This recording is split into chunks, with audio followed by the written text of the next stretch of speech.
चलो बच्चों, आज मुझे कविता कौन सुनाएगा? मछली जल की रानी है।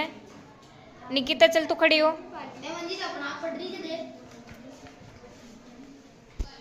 सुना।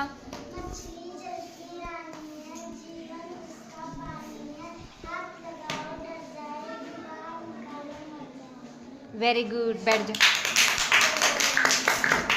चला नायका तू खड़ी हो। तुझे कौन सी आती है? सुना,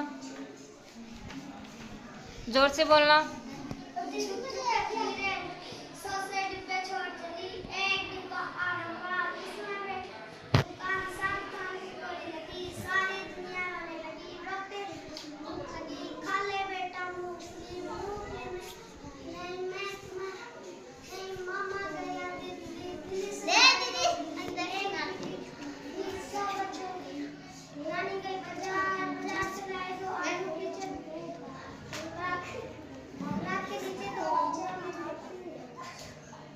वेरी गुड, आ जा।